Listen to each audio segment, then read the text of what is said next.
Imagine that we have a hierarchy of conception, such that some things we perceive and conceive of are shallow and other things are deep. And the deep things are those upon which many ideas are dependent.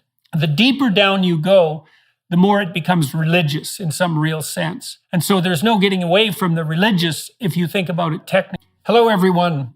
I have the great privilege today of speaking with one of the most remarkable political figures in the U.S. in the last 5 decades perhaps, Dr. Newt Gingrich. Speaker Newt Gingrich is chairman of Gingrich 360, a multimedia production and consulting company based in Arlington, Virginia.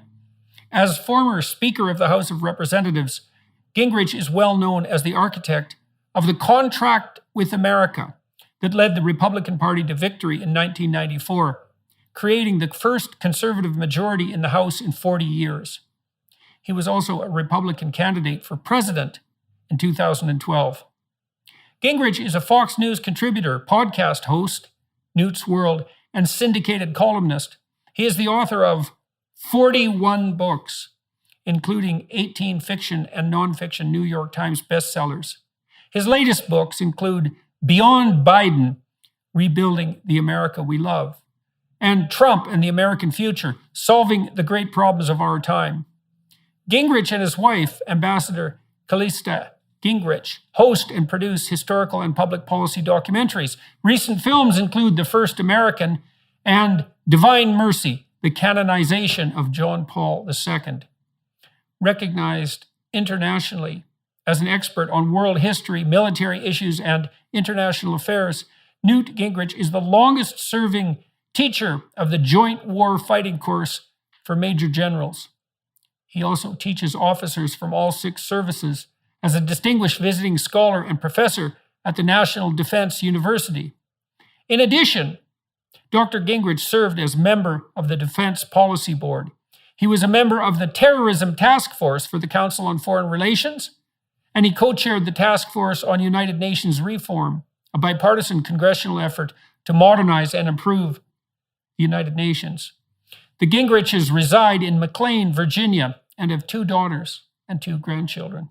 I thought maybe we'd start by talking about your contract with America, which was a major political initiative back in the 1990s, mid-1990s. I think it originated in a speech that Ronald Reagan gave in, I believe, 1985.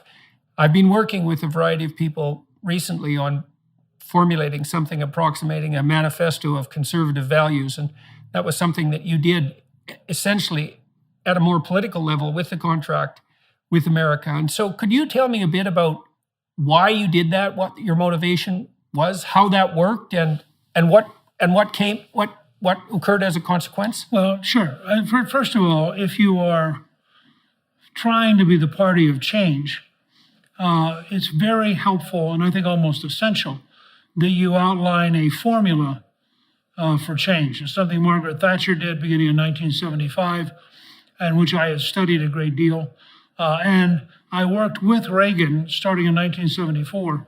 And in 1980, we had the first Capitol Steps event, the first contract, and Reagan outlined 5 big ideas.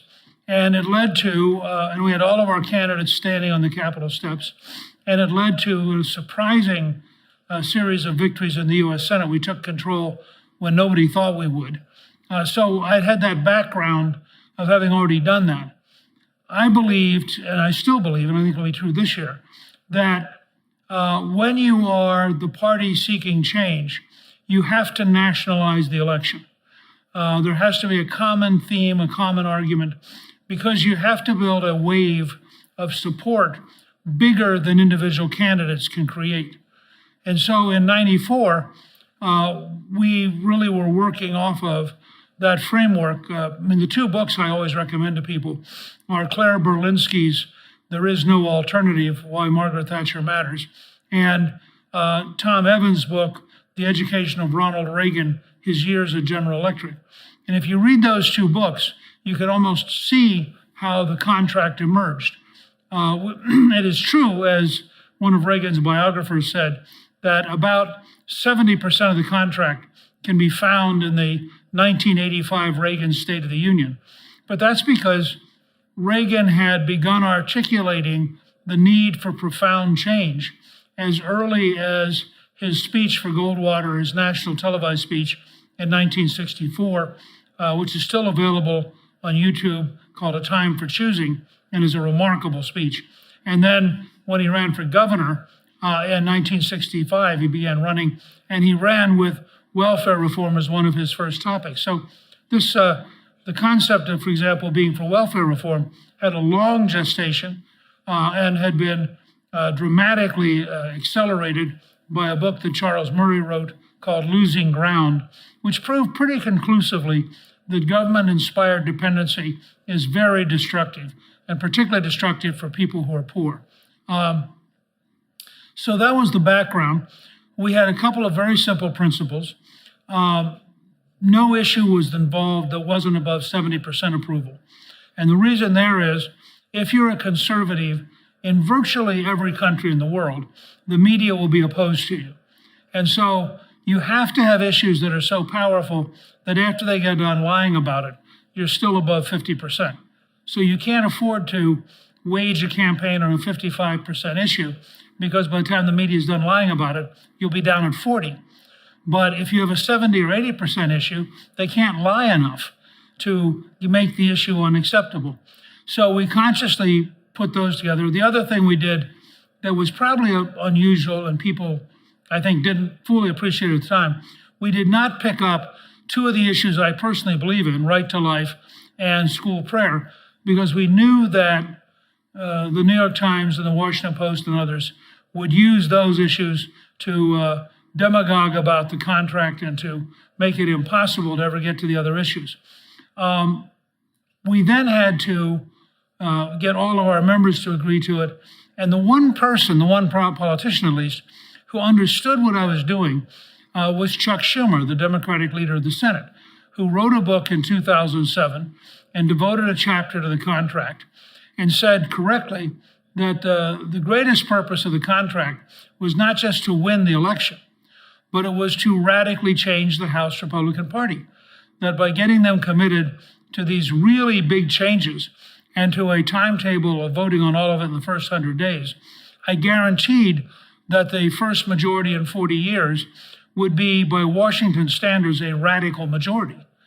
And if we had simply won elections without the contract, the lobbyists and the interest groups would have absorbed most of our members, and we would have been as useless as most Congresses are. So there was a lot of conscious thought about what we were going to do, both in terms of values and in terms of actually being able to implement it. And he also understood the Reagan principle that if you could get a 70 or 80% issue and you had the nerve to stay with it, that ultimately the president would have to side with you. And that's what happened. I mean, Bill Clinton signed bill after bill after bill that normally no liberal Democrat would have signed. But because he wanted to get reelected, he got in the habit of working with us, even though it infuriated liberal Democrats. And the result was we got welfare reform, the largest capital gains tax cut in history, Food and Drug Administration reform, telecommunications reform, Medicare reform in an election year, which was amazing. And ultimately, we produced 4 consecutive balanced budgets, the only 4 balanced budgets consecutive in my lifetime. What were the main platforms that emerged out of the Contract for America? The idea that we wanted to move people from dependency to work. We wanted to change the nature of the welfare system so that when you went to a welfare office, instead of having a clerk who tried to maximize your dependency, we turned them into employment offices. We were deeply affected by a firm called America Works, which interestingly, Mario Cuomo, the Democratic governor of New York, had helped create. And it was a very effective entrepreneurial, work-oriented system, still exists, designed to take the hardcore unemployed and train them into being able to hold down a job. So I would say welfare reform was far and away our biggest success. The second one was, in a sense, ironically, we campaigned on a constitutional amendment to require a balanced budget. We got 306 votes in the House which was enough for a constitutional reform. We fell one vote short in the Senate, so it didn't pass. But we realized if you had 306 votes in favor of a balanced budget, and if you had 66 votes in favor of a balanced budget in the Senate, you could pretend that you had passed it and just go ahead and pass a balanced budget. And so that decision, which was entirely an act of will on the part of the House Republican leadership, led to a project which within 4 years had balanced the federal budget when almost no one thought it was possible. We also had very strong provisions about applying to the Congress every law which applies to small business. We had a provision for, the House, this was really ironic. The House in its entire history for over 200 years had never had an audit. They spent money every year. Members spent money every year, and they had no capacity to be audited. And so part of what we committed to was creating an annual audit, which still exists to this day. The tax cut we campaigned on, which included eliminating any capital gains tax on your home as long as you reinvested the money in another home, and which had the largest cut in the actual capital gains tax in American history, was just extraordinary in launching a generation of economic growth. And finally, we had very strong provisions on deregulation because we felt that the government bureaucracies were killing our economic growth. And the result was we had literally, I think, a decade of entrepreneurial and small business activity that would not have occurred without the contract and without the Republican majority. So what do you think the consequences were of the welfare reform provisions that you introduced? Well, we know from studies that getting people in the habit of going to work, getting them into their first job, having them learn that it's okay to get up on Monday and go do something, having them begin to realize that if they worked hard, they could actually get a better job. So if you see it as a motion picture and not a snapshot, it isn't just the first job, but the first job leads to a second job and a third job. And I think there's no question, the net result was, because there have been lots of studies, the net result was millions of people who left dependency, got a job, the largest number of children taken out of poverty because the incomes of their families went up in American history. And it was wildly successful, but it went straight against the left, which hated the idea of having a work ethic and getting people out of dependency. There was just this almost rabid feeling. One of the Democratic leaders, and then we split the Democrats 50-50 because it was so popular that half of them voted with us to pass it, and Bill Clinton signed it.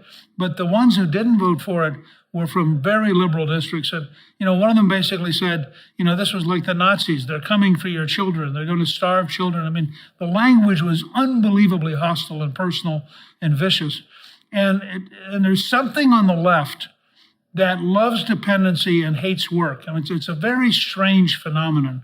And I think probably goes back to the 19th century rejection of industrialization. So you ran, your crew ran 4 balanced budgets as well. And so let everybody who's listening know what the consequence of a balanced budget is, and then more importantly, what the consequence of an unbalanced budget is, and what the cumulative consequence is that, especially right now. Well, actually, I've been deeply shaped by studying British budget policy in the 19th century and the recovery from the scale of debt in the Napoleonic Wars, and the way in which the British worked very hard to lower taxes, increase economic growth, and were very frugal. Gladstone, as prime minister, would reuse all the message boxes as a way of saving money, which is partly symbolic and partly real. And so I approached this whole issue of the budget from the standpoint, and I helped write our first budget of hope and opportunity when I was a freshman in 1979 as an alternative to Democrats.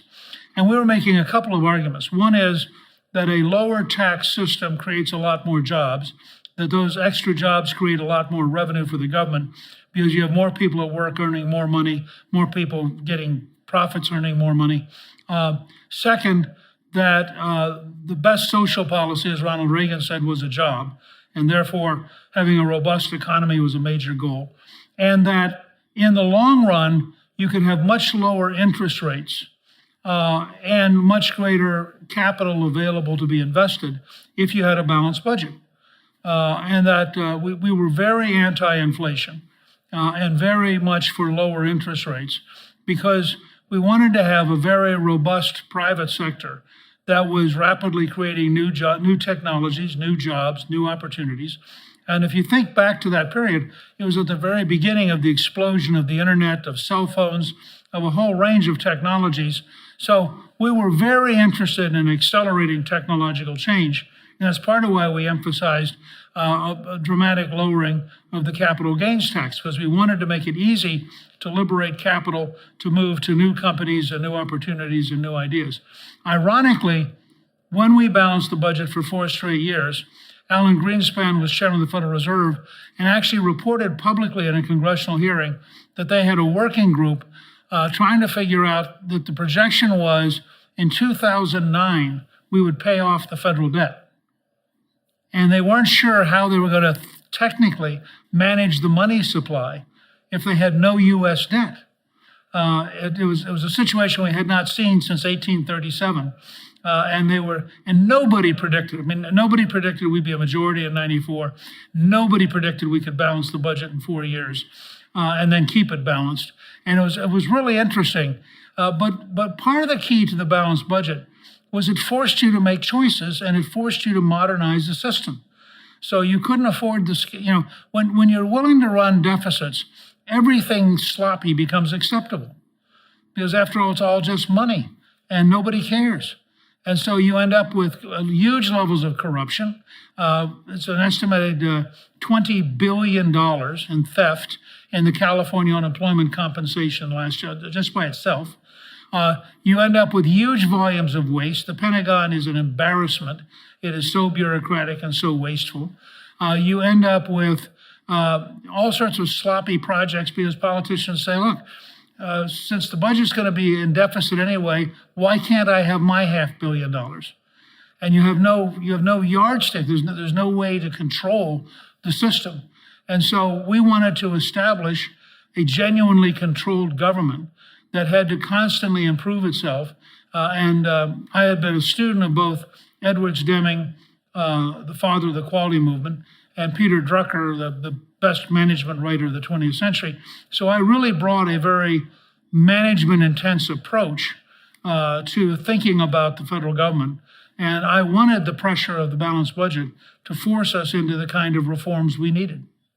When were the projections being made that the debt would be paid off by 2009? 99 and 2000.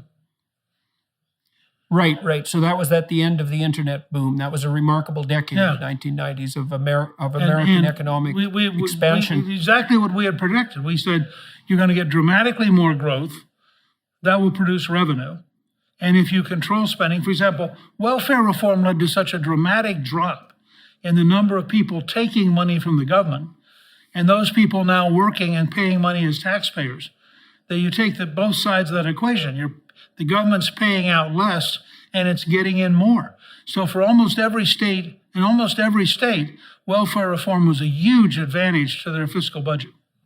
So why did the balanced budget vote fail? I know it was only by one vote. Why were people opposed to it? You mentioned a little earlier about the Democrat objection to work. Look, first of all, there are people who like big government. Look at the Biden administration. Look at Bernie Sanders. They genuinely, sincerely like big government. Second, there were people who didn't want to get in a straitjacket. They were thinking, oh my God, what if we get into a crisis and now we're constrained? Well, in my view, first of all, you always have an escape valve. So if you go to war or if there's a gigantic emergency, you can respond to it. But as a general principle, in the absence of war and emergency, I think having a balanced budget requirement is good. But there were people who simply wanted to avoid that kind of control. Mm-hmm. Okay, so now, given that things worked so well on the economic and the social front in the 1990s, I lived in the United States during the 1990s, and it was quite a remarkable boom period. Very, very optimistic, and maybe a period unlike any that has been since, particularly now. Given the massive success of that program, why did Republicans and Democrats alike relapse in the aftermath? Because we went right back to huge deficits and a growing and a spiraling debt, even with that object lesson. So why did people fail to learn, and why more particularly was that also true of Republican administrations? Well, I don't think either George H.W. Bush or George W. Bush had a clue about Reaganism and about modern conservatism.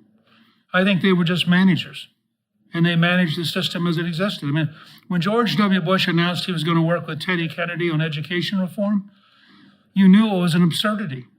I mean, Teddy Kennedy was the chief leader for the teachers' unions.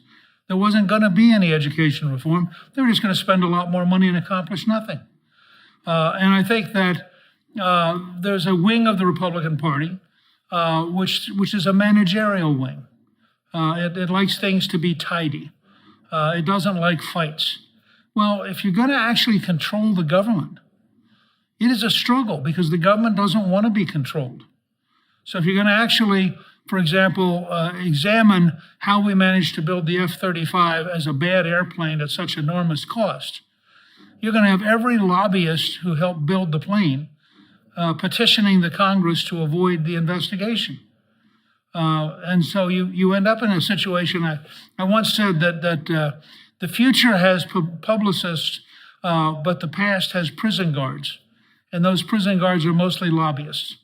And they do everything they can to stop the future. I'll give you an example. I've done a lot of stuff. I founded the Center for Health Transformation. I've done a lot of work on health reform.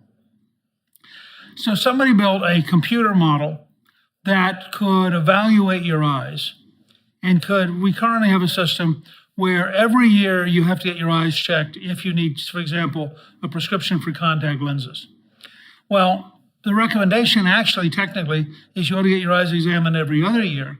But of course, if you're an optometrist or an ophthalmologist, you like a provision that requires annually because that doubles the income. So this company comes along and actually has figured out you can have a home application using your laptop or your iPad.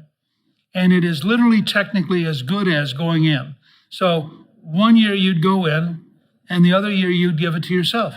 In state after state, the optometrist and the ophthalmologist lobbied to get the state to outlaw the new technology in order to protect their ability. Now, this is something that Adam Smith wrote about in 1776 in The Wealth of Nations, that any gathering of businessmen is a conspiracy against the consumer. And so all of these interest groups like a sloppy, influence-ridden, bureaucratic and political structure, and they don't particularly want a lean, aggressive, competitive environment. Yeah, you said that, okay, so you talked about this managerial tendency, but also the proclivity, let's say, to shy away from a fight. The other thing that I see happening on the conservative front, I would say, is that the left is capable of offering young people something approximating, you might call it a utopian vision. And so there's the psychologist, Jean Piaget, talked about a late stage in cognitive development among young people. It was the latest in his stages, in the stages that he laid out in his stage theory developmental account of human, let's say, cognitive progress. He called the late adolescent stage messianic.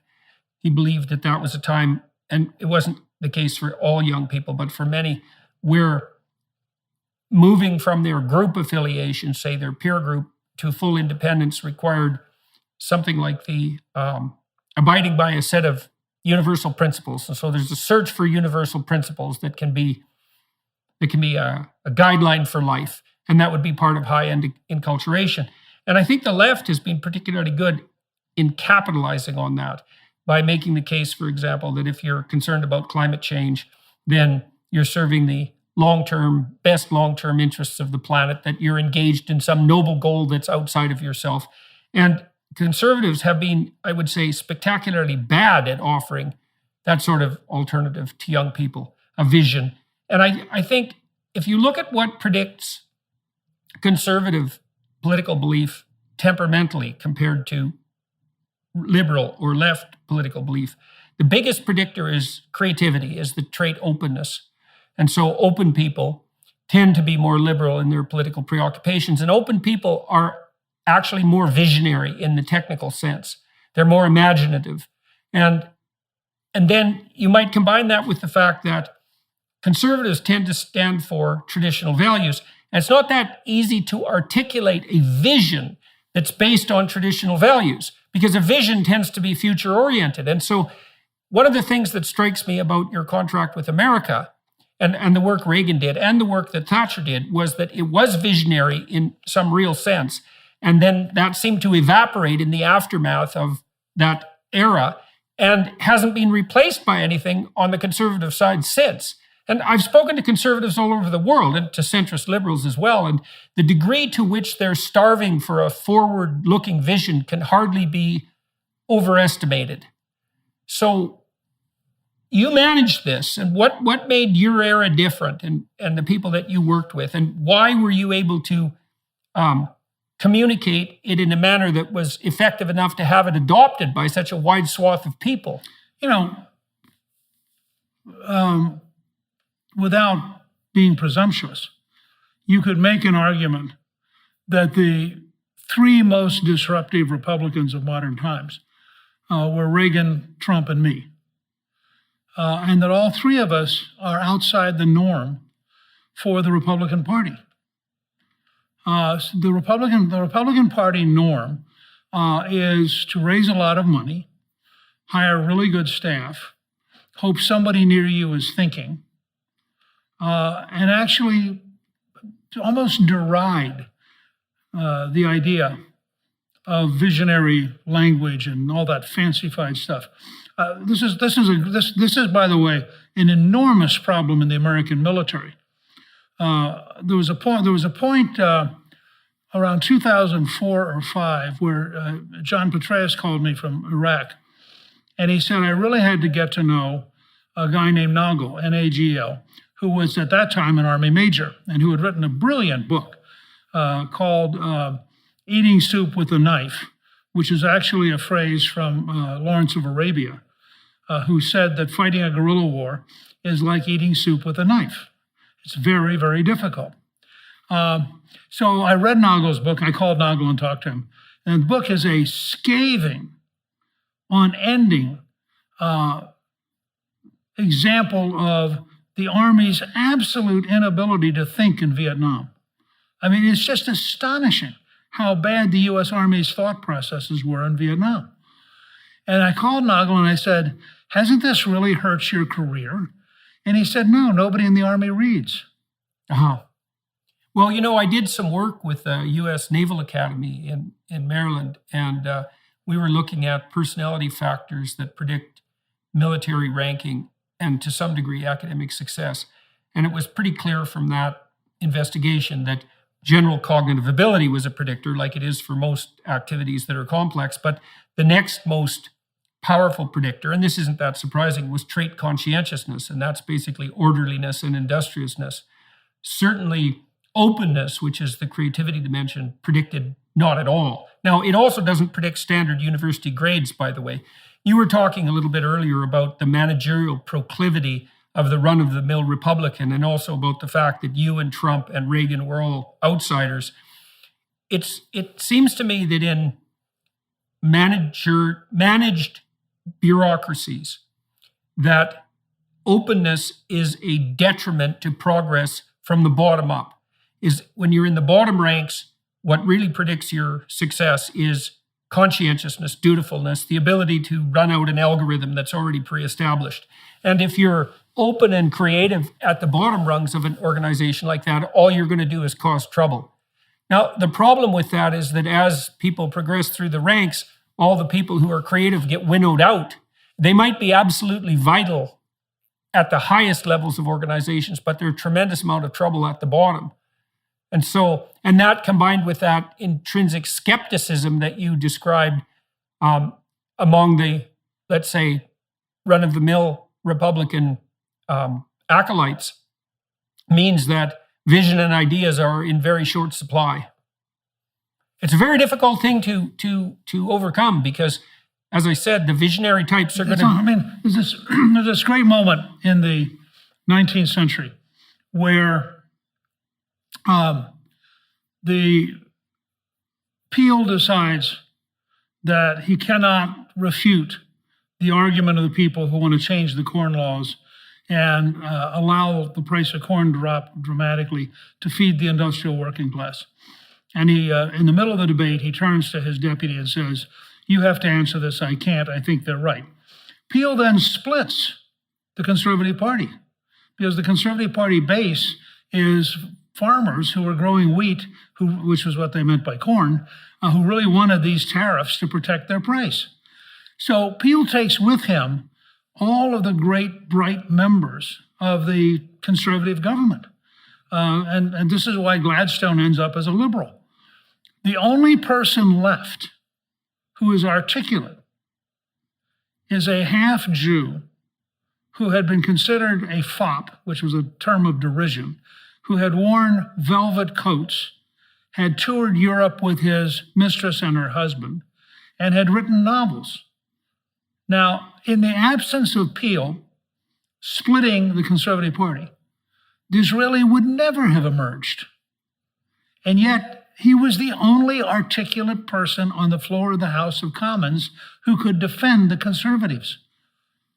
And as a result, all of these wheat farmers who would normally have disdained him decided he was their leader. Now, you only need a handful of visionaries. We didn't need 7 Reagans. One Reagan was enough. The tragedy was Reagan picked a managerial personality from the anti-Reagan wing of the party to be vice president. And that's how you end up with George H.W. Bush, who never understood Reaganism, promptly broke his word about raising taxes, and had no notion of the degree to which Reagan had fused together social conservatives and economic conservatives and nationalist anti-Soviet conservatives. Then when Bush leaves, and frankly, my standing up to Bush on tax increases was a key moment in creating the credibility that led to the success of '94, because I proved to the average Republican grassroots person there was somebody there who actually cared enough to fight. And we actually had more votes in the House Republican Conference than Bush did. And at that point, the die was cast for the future. But in the process, I ultimately infuriated the Bush wing of the party. And as soon as they could get away from what I had, and basically what I was doing was Reaganism. So as soon as they could get away from what I was doing, they reverted to the norm. And the norm is frankly a pretty dull managerial party that doesn't have any sense of what, H.L. Mencken once wrote of the Harding administration that it was like an army of ants crossing the desert, which when it came upon an idea, wondered what it was and trampled it to death, trying to study it, and then resumed its march across the desert. Well, that described a large wing of the Republican Party. Now, the difference is, on the left, you have lots of vision and fanaticism, but they tend to be out of touch with reality. I tell people the reason the left can't deal with violence, whether it's criminals, terrorists, or Russia, is that they saw the Lion King movie and thought it was a documentary, and they think that lions and zebras actually sing and dance together. And we cannot convince them that lions eat zebras. So while they have a vision, it's insane. I'm actually working on a paper that there are 2 wings of the modern Democratic Party, a weird wing and an insane wing.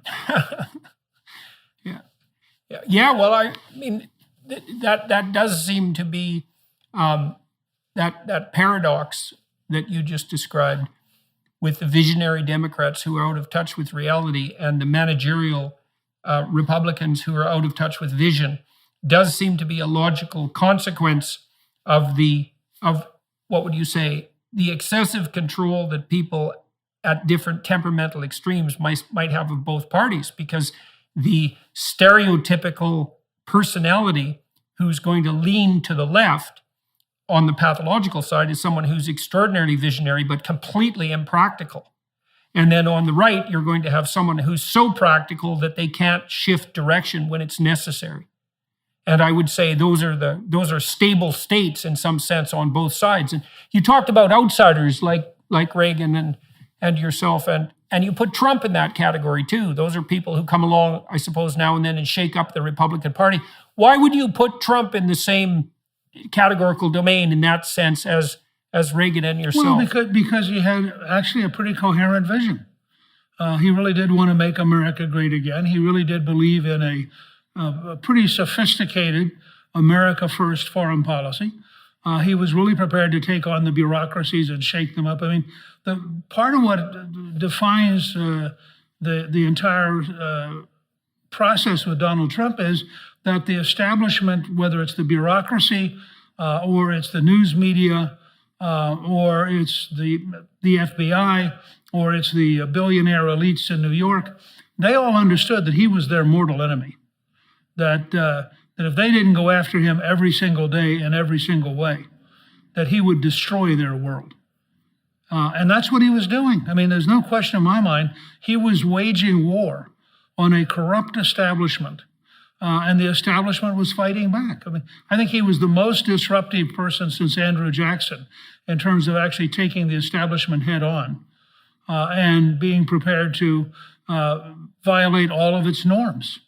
And I guess I'm curious too. I haven't been able to figure out for a very long time why conservatives have been unable to be attractive to minorities, especially immigrants, because by and large, immigrants to Canada and the US are much more conservative than the population itself.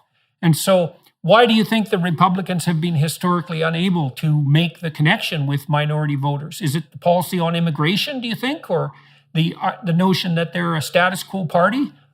Well, I think, first of all, that historically they were the status quo party. And I think that immigrants are basically told, you're supposed to be a liberal Democrat. What's happened is, as liberal Democrat has turned into radical Democrat, they've said, that's not me. And I think that you're seeing, this has been a gradual, steady drift in the right direction. And I think you're seeing, I think Bush actually got up to 44% of the Latino vote in 2004. And then we backslid for a little while, and now we're back again. And I suspect that this year and in 2024, we'll actually carry a majority of Latinos. And from the standpoint of the Democrats, that's the beginning of the end. If they lose working class whites and they lose Latinos, they can't be competitive. It's so interesting to see, too, isn't it, that as the Democrats beat the oppression drum and claim to be standing up for the victimized in this remarkably moral manner, that they're in fact alienating exactly the people that they claim to support. First of all, the working class, because they did a cataclysmic job of alienating the working class, especially in the Clinton campaign. It was something stunning to watch. And now exactly the same thing is happening on the minority front. And so the very people whose tender mercies are supposed to be being targeted by this victimization narrative are the people who, as soon as they understand it, do everything they possibly can to reject it. But I think that's happening in part because among the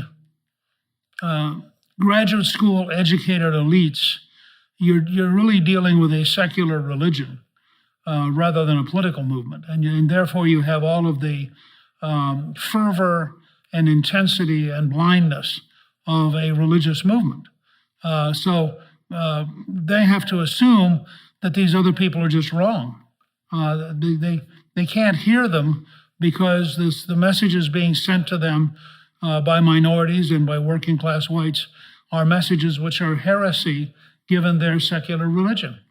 And I think that's at the heart of this. That's why you kind of somebody like Bill Gates say recently that it's really good we have these really high prices for fossil fuels, because that's really going to lead people to understand how important greenism is. Well, if you're a family that's going to have an electric blackout this winter, or you're somebody who can't afford to buy heating oil, and you somehow think a billionaire telling you how good it is for you to be in pain is probably pretty stupid. Yeah, well, the Deputy Prime Minister in Canada, Chrystia Freeland, said exactly the same thing about high gas prices in Canada at the pump. It's like it's good for people to pay a little bit more when they're filling up their car because it helps them understand just how serious the climate crisis is. Now, you describe this as a secular religious movement on the left. What do you think the elements of that secular religious movement are? And I'm going to put another codicil on that question too. So there's famous gospel dictum, obviously, that you render unto Caesar what is Caesar's and unto God what is God's. And one question that arises as a consequence of that is what happens if you don't render unto God what is God's? And it looks to me like what happens is that the sacred collapses into the political, such that the political becomes sacred for those who are a-religious. It's inevitable. And I've been thinking about this from a psychological perspective, So if you imagine that we have a hierarchy of conception, such that some things we perceive and conceive of are shallow and other things are deep, and the deep things are those upon which many ideas are dependent. So constitutional axioms, for example, in that manner would be deep. And the self-evident presuppositions upon which the constitutional axioms are predicated would even be deeper. The deeper down you go, the more it becomes religious in some real sense. And there's no getting away from depth in that manner, because without that hierarchy of depth, you have a kind of incoherence at best. And so there's no getting away from the religious if you think about it technically in that manner. And then if you don't have a religious story or a religious substrate, then it seems to me that what happens is the political starts to become the substitute for that depth. And then we get into a situation where we can't even talk about political things anymore because it becomes taboo. And that seems to be part of this secularized religion that's part of what? It's part of woke activism. It's part of the insistence that human beings are a cancer on the planet and destroying it. It's part of this insane insistence on climate remediation before everything else, including providing food and shelter and energy to the poor. And that seems to be what's being rejected en masse by the working class, and also now increasingly by minority voters. Well, Dennis Prager has a very nice formula. He says, big God, small government, small God. And in a way, when I described... Oh, yes, I haven't heard him say that. When I described big government socialism in my most recent book, I was trying to get at this notion. What you have in some ways is the ferocity of the Reformation. You have the kind of attitude which was captured in A Man for All Seasons, where the son-in-law is asked, would you knock down a law to get at the devil? And he says, well, of course. And he said, and then would you knock down the next law?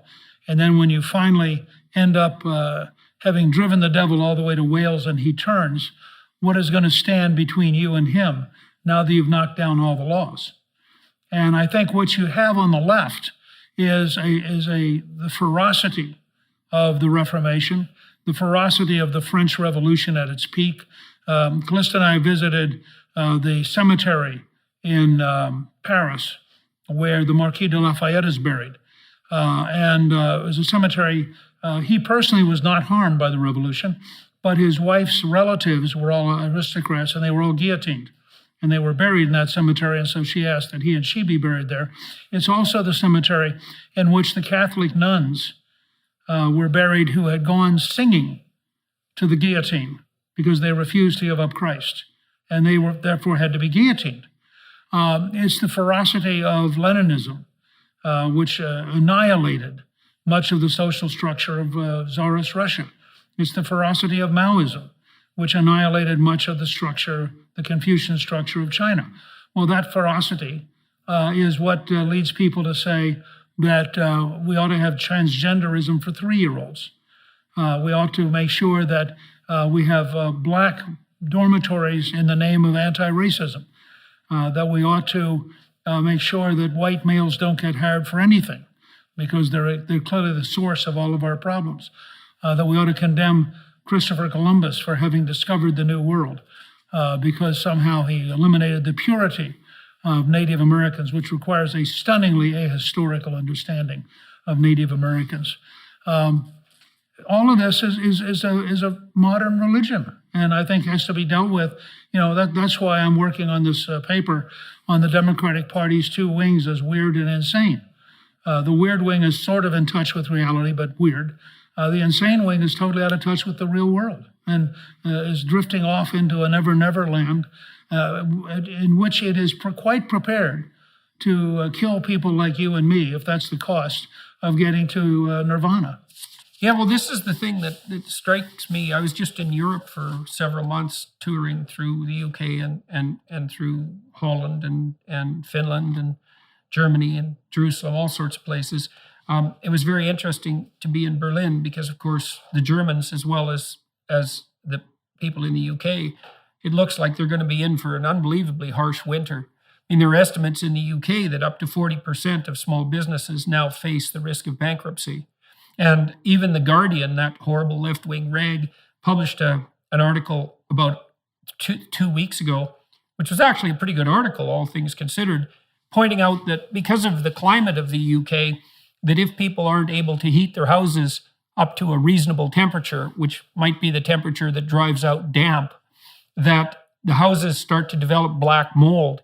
Of course, black mold destroys houses structurally, but worse than that, it produces airborne toxins that damage the respiratory systems particularly of children. And so The Guardian pointed out that one of the unintended consequences, let's say, of the energy crisis is that perhaps millions of British children are going to develop permanent respiratory problems, as well as compromising the structural integrity of a good chunk of the US or of the UK real estate market. And all of that insanity on the energy front appears to me to be driven, and the Conservatives are responsible for this in large part, by these appallingly moralistic, say, net zero policies that have as one of their immediate consequences the impoverishment of those who are already struggling. And so it looks to me that the left is perfectly willing to sacrifice the poor, which are hypothetically the people that they are standing for, in order to, well, let's say, to not save the planet. We're going to get the best, we're going to get the worst of both worlds, say. We're going to throw a couple of billion people into poverty, including a bunch of people in Europe. We're going to make the environmental crisis, such as it is, much, much worse. And we're going to make the environmental crisis much, much worse by doing so. And so this is a stunning set of affairs as far as I'm concerned. And I can't understand, for example, why people like Boris Johnson in the UK marched so forthrightly into the maw with these idiot net zero policies with no evidence whatsoever that the crisis that they were designed to prohibit or to forestall actually existed, and at the expense of conservative principles and at the expense of the poor. It's like, what's going on the conservative side there? I mean, you know, the UK government at the moment is imploding mostly under the weight of the aftermath of these crazy net zero policies and the economic havoc they're wreaking. So why do you think the conservatives there have abandoned their principles to such a stunning degree and are following this crazy left-wing utopian scheme? I think the combination of the applause of the media and the applause of the elites, going to the right cocktail party to be surrounded by people who pat you on the back and tell you what a heroic figure you are. I try to tell people that you can put eggs in a freezer and they will get hard, but that doesn't mean they're boiled eggs. And if I can't get you to understand that to get a boiled egg, you have to put it in hot water, then I can't deal with you because you're crazy. That's not an ideological problem. It's an insanity. It's a mental health problem. And what you have is a worldwide elite, sort of the Davos generation of people who are suffering mental illness. And if you just understand, this is a extraordinary, it's like the flagellanti in the Middle Ages who went around from city to city beating themselves on their back with whips in order to atone for their sins. It was a very widespread movement for a very brief period, and then people realized it was really stupid. What you have now is the ultimate catharsis of the insanity, for example, of thinking that a teenager from Sweden is somehow, with no real knowledge of science, no real understanding of history, and no real thoughts to consequence, somehow going to be the fact that she's now blessed keeping open the German nuclear power plants, and that somehow has meaning, tells you how truly sick the system is. Yeah, well, I've thought for 15 years that we were living in the fantasy of a delusional 13-year-old girl. And that was long before Greta Thunberg hit the press. And to see world leaders kowtow to her as if she's an oracle is something quite stunning to behold. There's something truly archetypal about that worship of something like oracular feminine innocence. It's something like that, and it really is a form of delusional insanity. So it's always been fascinating to me. When Churchill goes on the Omdurman campaign in 1898, he writes a book about the River War, which is my wife actually got me an original copy, which is one of my real treasures. And he praises Kitchener, thinking that this will lead General Kitchener to be pleased with Churchill. Well, Kitchener's reaction was, who in the hell is some young lieutenant to render any judgment on my generalship? He doesn't know enough to render judgment, and even if it's positive judgment, it is stupid for him to have rendered it. Now, this was a great shock to Churchill, who thought that somehow writing well of Kitchener would improve his standing, only to discover that, in fact, Kitchener did not think it was appropriate for him to render judgment because he didn't have any judgment as a lieutenant. And that's my reaction. We've been through 2 generations in which parents have thought that teenagers should like them and have reshaped their policies. There's a great line that Dr. Ben Carson, the first time I heard him speak, and he spoke at a prayer breakfast, and he was marvelous. He got up, as you know, he's African-American, and he got up, and he started by describing a series of things about your brain. And he stopped and he said, no, nobody in this audience understands anything I just said because you have not studied to be a neurosurgeon. And it's a function of learned knowledge. And then he started talking about how he got there. And he said his mother was a single mother, and she was raising he and his brother. And she said to them, if you don't both get A's, straight A's, the television goes up in the closet until the next grading period. And he says, people will say to him, how could your mother have done that? And he said, well, she thought she was the parent. And we went through 2 generations now where the parents thought that they needed the approval of their children. It's led us to fentanyl. It's led us to we have an intern at Gingrich 360 who's working on a really interesting question. Given that we lost 55,000 people in the Vietnam War over 8 years, and we have a wall that's a little over 500 feet long. If you had a wall for the last decade of drug overdoses next to the wall for Vietnam, how long would it be? It turns out it's about 1.1 miles. That's how many Americans we've lost to drugs in a decade. Without anybody having gotten enraged, anybody having said enough of this, anybody having come down for a ruthless, intense anti-drug policy, we've lost over 1 million people in a decade. So on the elite side, let's say on the left, you're characterizing the typical adherent of the woke enterprise on the left as highly educated in the technical sense, products of higher education on the liberal arts front, or what passes for it now. And so that is a form of intellectual privilege. And you might say that along with that privileged position comes a fair bit of existential guilt, which is something like, I have all this privilege, but I really haven't earned it, which is, of course, the accusation that the radical left doles out in no small amount continually with regard to Western culture as a whole. But you could say it really does typify the typical liberal art elite type who's then guilty for that unearned privilege and is driven to atone in some real sense. And maybe that's because, as far as I can tell, that all that privilege that is acquired through what passes for education isn't being put to the proper higher order purpose, and so is accompanied by a tremendous amount of guilt. And that's part of the religious issue here, so that the guilt is looking for expiation constantly. Thomas Wolfe's essay on radical chic, taking apart a cocktail party at Leonard Bernstein's penthouse, which was raising money for the poor, in which Wolf focuses in on the Filipina maids who were serving the champagne to the rich people who were there out of noblesse oblige, is one of the most devastating insights and this, of course, was written in the 70s. But what you've had is the emergence of the world's first mass aristocracy. People so well off they don't have to do anything. They don't have to know anything. So what they know is trivial, shallow, and has no relationship to wisdom. And they, in a sense, it's the perfect postmodern world. It's a world in which no fact matters, no taste matters, there is no standard, and you can pretend to be something by having read 3 totally irrelevant books and seen 5 totally irrelevant movies, and therefore you're clever. And cleverness has replaced wisdom. And you, of course, are superior to all of these people. One of the reasons that the elites dislike Trump so much is that Trump talks like a blue-collar worker.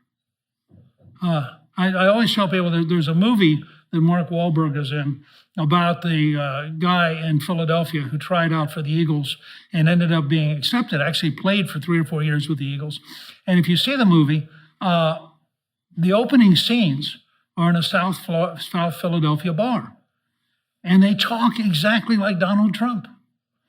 And if you are a Yale, Princeton, Harvard elitist, and there's a terrific book by Charlie Murray called Coming Apart, in which he goes through and analyzes by zip code and says that people from elite universities marry people from elite universities and live in zip codes with people from elite universities.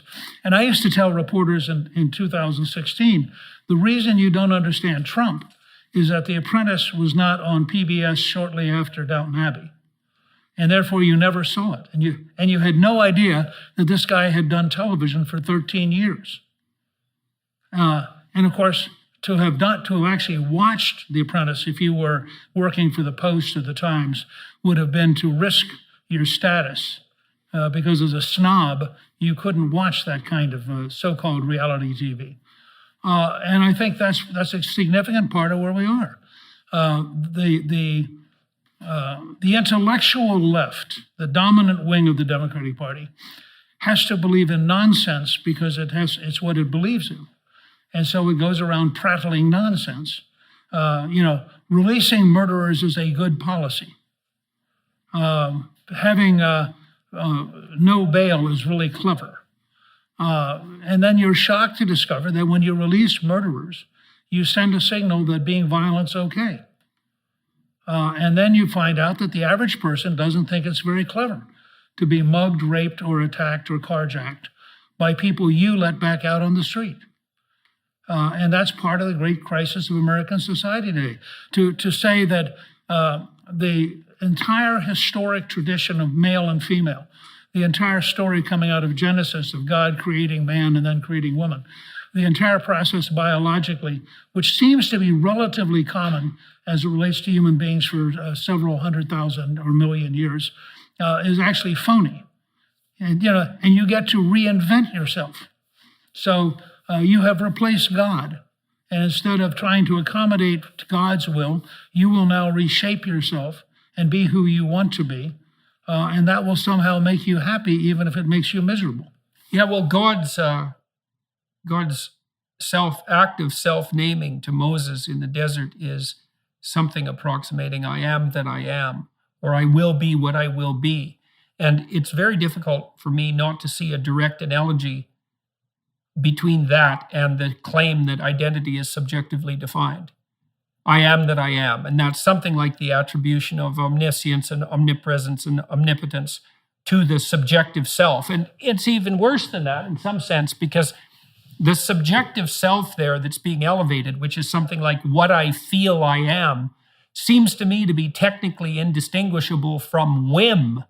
So, because you could imagine that you could regard yourself properly in a selfish sense. And by properly, I mean you would regard yourself as an entity that actually propagates itself across time. And so you're bound by fealty to yourself not to do spectacularly stupid things in the present, even though they might feel good, if they would compromise you tomorrow or next week or next month or next year, right? You have to view yourself as an iterating game. And this notion that identity is somehow subjectively defined and that subjectivity can be pinned down to the moment couldn't possibly be a claim that's more preposterous and immature. I told the Senate in Canada, when Canada passed Bill C-16, which was the pronoun law that every idiot country in the world seems to be jumping on now and passing, that the consequence of confusing people about the difference between men and women would be the production of a psychogenic epidemic. Because I knew that young adolescent girls in particular are prone to, well, we've seen like 3 epidemics in my lifetime: bulimia, anorexia, and cutting. And it was always adolescent girls. And I think there's psychological reason for assuming that the distinction between male and female is the most basic cognitive category. It's the deepest cognitive category. It's the most profound, might be the most sacred in that sense. And that if you throw uncertainty into that, you imagine that there's a hierarchy of psychological instability. And there are people who are barely clinging to the edge. And there's lots of them, just like they cling economically.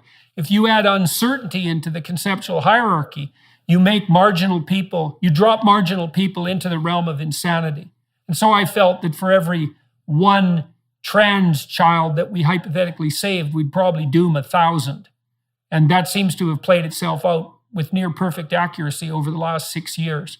And there is some unbelievable narcissism and self-aggrandizement in that proposition that you can define your identity subjectively by whim at any moment, and that everyone else has to abide by that as if it's incontrovertible fact. Well, first of all, you get to shift who you are.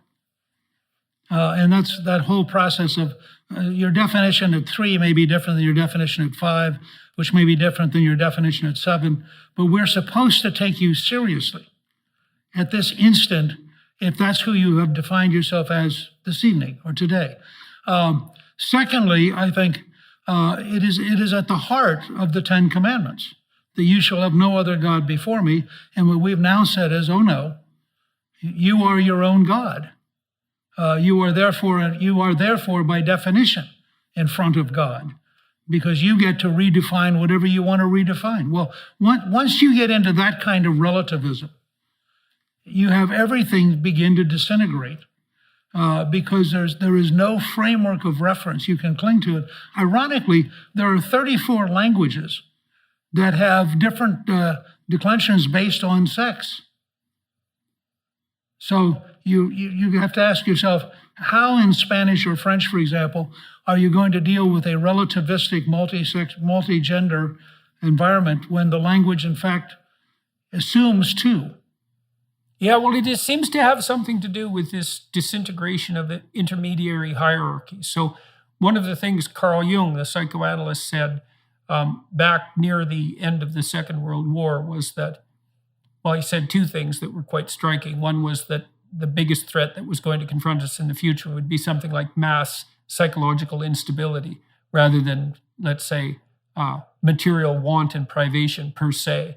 And he also pointed out that the logical conclusion of the Protestant Revolution would be that everyone would become their own church, right? That was the degenerative tendency because of the destruction of intermediary hierarchical systems. One of the things conservatives can offer, and I think this works out well on the front of sanity itself, a front of bolstering sanity, is there is a concept among humanistic psychologists in particular that the atomized self is the center of the world and that self-actualization is the essence of sanity. But there's a more sophisticated version of that, I would say, stemming mostly from Piagetian thought, that there isn't any difference between sanity and proper nesting inside a hierarchical community. So you can imagine that, well, if your marriage is really unhappy, you're not going to be very sane. And if your children are miserable and misbehaving and your marriage is unhappy, you're even going to be less sane. And that will also be true if your friends have turned against you and you have no position in the community with regard to a job or a career. So it's better to conceptualize identity and sanity as the consequence of proper nesting in a hierarchical social structure, so that you're sane if you have a marital partner who provides you with corrective feedback. The two of you have a good marriage and are sane if you are together jointly, back to back, in relationship to your children, who are then stabilized because of your stability. Now you're nested inside a stable family. You can walk outside of that family into the community, and you can orient yourself properly in relationship to a job or career. And that also provides you with corrective feedback from all your compatriots and your peers. And that scales politically at the level of the city and the state and the country. And so sanity and identity then becomes the entire hierarchy of hierarchical relationships. And that's another thing that conservatives can offer as a vision, as an antidote to this atomized liberalism that results in the final analysis in self-aggrandizement to the point of claiming divine attributes. That's how it looks to me, anyways. Well, I think at times you are probably a deeper thinker than I am. I'm only a politician. So let's talk about vision a bit on the conservative front. So we have the midterms coming up, and hypothetically, the House and the Senate are going to flip. Now, it isn't obvious to me that there are visionaries working effectively on the conservative front, the Republican front in the U.S. And so, what do you see as the way forward for the Republican Party if it got its act together, let's say, and developed something approximating a vision? And do you see any sources of that vision emerging? Yeah, look, I think there are a lot of entrepreneurial personalities who are each developing different approaches on different topics, different solutions. And I think what you'll see is both in the House and Senate and among governorships, we have a number of governors who are actually solving problems and developing a general sense of a productive system. But I mean, part of the challenge is,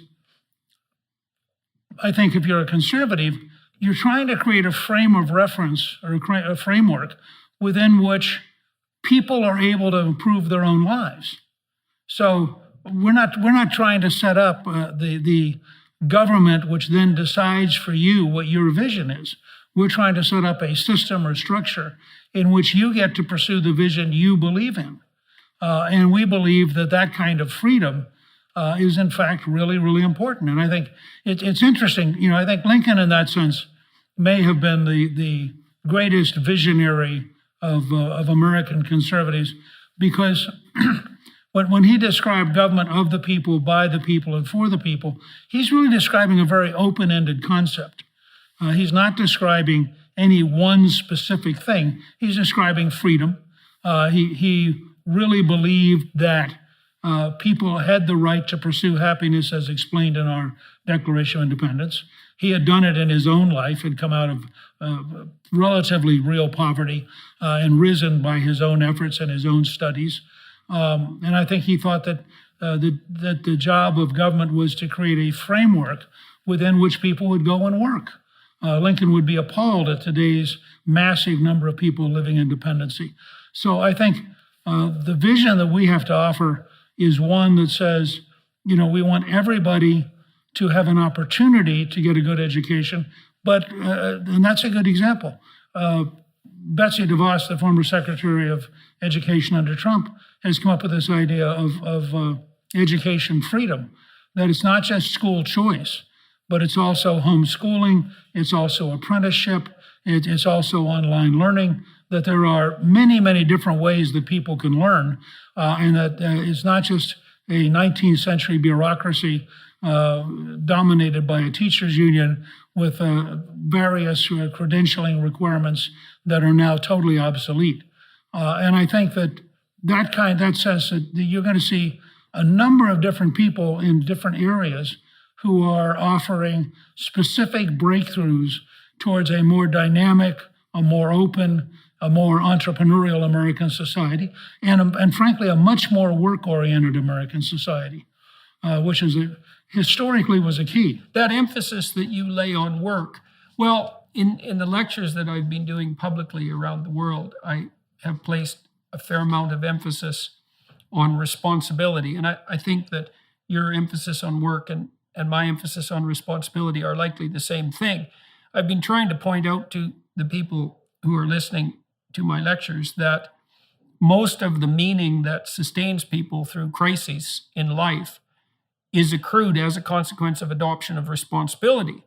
So if you have good social relations, if you have a good marriage, if you have good relations with your children and your friends and your colleagues at work, you have a good social community, that's all a consequence of the sacrifices you make in relationship to those social interactions, the amount you give, the amount you put forward, the responsibility that you take for the integrity of those relationships. And then when the crisis comes, as it will in your life, you'll have that to sustain you when the going gets hard. Hedonism isn't going to sustain you, and your whim isn't going to sustain you, but the meaning you can derive through the voluntary shouldering of responsibility, that's always there for you.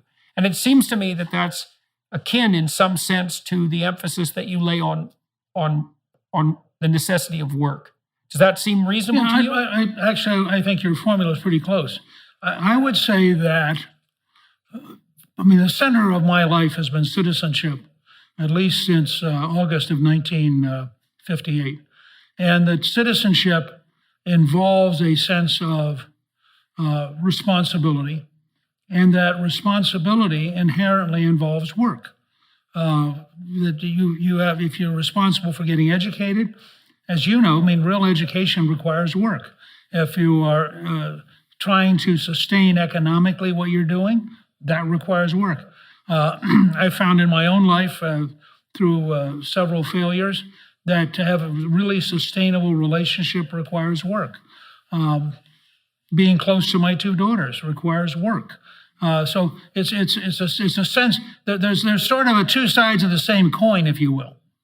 It's not just work for work's sake, but it's work in order to achieve something that fits your value system. And I like the relationship back to responsibility, whether it's responsibility to the society or to your family or to yourself. Well, yeah. So, I don't think that there's any real difference between the concept of work and the concept of sacrifice.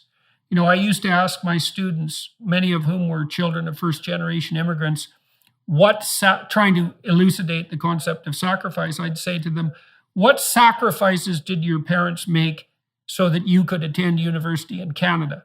Of course, they had an instant answer to that because they knew perfectly well what their parents had sacrificed. And I don't think there is any difference between sacrifice and work. And I'm in some sense speaking in relationship to the biblical tradition here, is that you have to offer up something that you value in the present to make peace with the future. That really is the core element of work, and it's the core element of sacrifice, right? If you're just doing what you want, if you're just gratifying every whim, it's not work, but it doesn't work out very well for the future. What work seems to be is something like the continual sacrifice of at least some element of the present to ensure iterable stability across the long term. And so because human beings are self-conscious creatures and because we can see the future, we have to work. We have to integrate the present with the future. And that does seem to involve work, and that does seem to be the core element of responsibility. And I don't see how that responsibility can be shirked without catastrophe if it is precisely that which defines our iterable stability, both individually and socially. This is something that conservatives really have to offer young people, and I don't think that the conservatives, generally speaking, have cottoned on to this, is to point out to young people that the sustaining meaning in your life will not be found in hedonistic self-gratification. It's a counterproductive strategy. The sustaining meaning in your life will be found in the voluntary shouldering of as much responsibility as possible. Young people, they get that. As soon as you explain it to them, they understand. They understand immediately and are vastly relieved to hear it. Well, it also takes you back to a point you'd made earlier, which is that people get to a point where they want a meaning larger than themselves.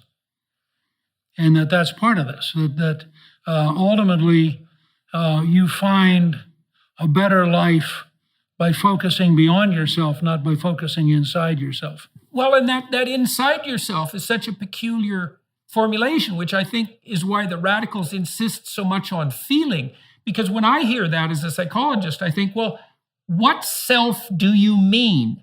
And the rejoinder is usually, well, that's self-evidence. Like, well, no, actually it's not.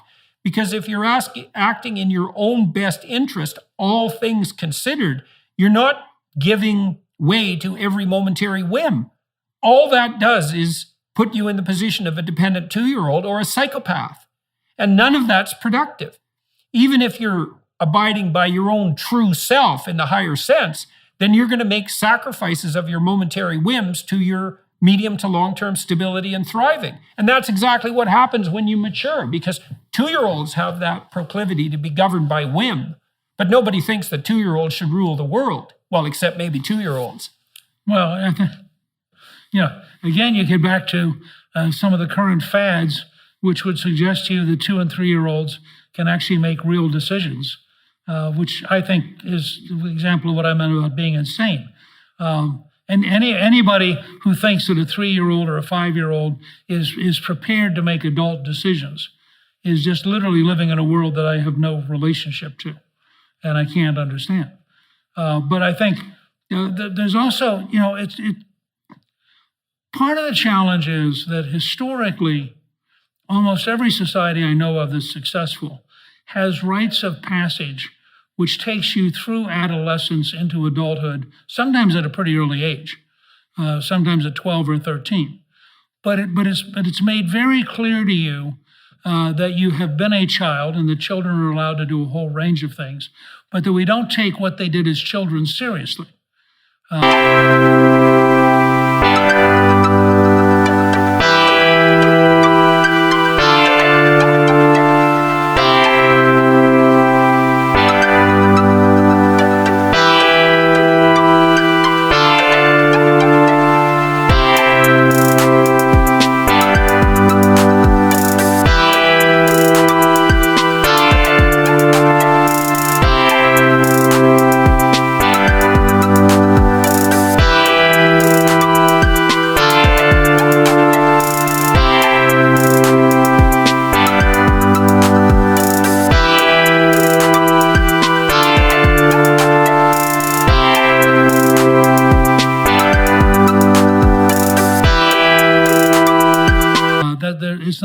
It's not like you're a small adult, you're a child. And then you go through a rite, whether you are, in almost every culture I'm aware of, if it's a healthy culture, it has some provision for you to emerge as an adult and to now be self-aware that, that the things you once did as a child are no longer appropriate. One of the problems of the current system is that we treat the children as though they're adults. There's no rite of passage. And so they end up as 35-year-old members of Congress who are, in fact, they're just large adolescents. They don't have any kind of sense of maturity or responsibility or any sense of the hierarchy of development. And they live in a world of now. I mean, in a funny kind of way, it's a remarkably existential moment where everything is now. So what are you hoping for on the leadership front on the Republican side over the next couple of years? Or what do you think is going to happen? Are there going to be contenders in relationship to Trump, or is he the presumptive nominee? And should he be? What would you hope for as we move towards 2024? Well, I think that he is the probable nominee, but not the presumptive nominee. I think that Governor DeSantis, if he wants to, can challenge him. Whether DeSantis could beat him, I don't know. But I think certainly Governor DeSantis has the capacity and is doing an astonishing job as governor of our third largest state. I think that there are other candidates who would like to be in that mix. And I always try to remind people, if you went back to this exact point in 2014, 2 weeks before the off-year election, nobody would even have said Trump's name. I mean, and I think people would have had a sense that Jeb Bush was probably the front runner. So to try to look forward, and I don't know at this point in 2018 that people would have picked Joe Biden. So in my mind, an amazing number of things can happen between now and the time we actually pick a nominee. Certainly Glenn Youngkin, the new governor of Virginia, has shown himself to be a future star of the party. I think there are other people around who are serious potential contenders. We're about to see Governor Brian Kemp of Georgia win a surprisingly big victory. I also think that there's a whole new generation coming up of people who are running around the country. And there are a whole bunch of senators. One of the ground rules of the U.S. Senate is that every senator combs the hair of a future president every morning and looks in the mirror and thinks why not. So you could easily have 6 or 7 or 8 candidates from the Senate, at least starting down the road. So I would say that Trump is formidable and probably would be nominated, but he's not certain. I think on the Democratic side, if this election goes as badly as I suspect it will, and if Biden continues to decay, and if Kamala continues to be as totally incompetent as she is, I think you'll clearly see a whole new field of Democrats. And part of the question will be, if they get beaten badly this year, what lesson do they think they learn? I think the governor of California is likely to run, having learned nothing, and will try to convince the rest of us that California, in which San Francisco has become a disaster, and Los Angeles has the largest population of homeless in the country, but that somehow California is a model for the future, even as it loses businesses and people who are leaving the state because they can't stand it anymore. So, but he has so many resources that he almost has to run. So what do you think that would be most appropriate for conservatives on the visionary side, let's say, to be offering to young people as we move forward with the new House and the new Senate? Freedom. You talked about work. Freedom. I think because see, freedom leads to responsibility and work. Mm-hmm.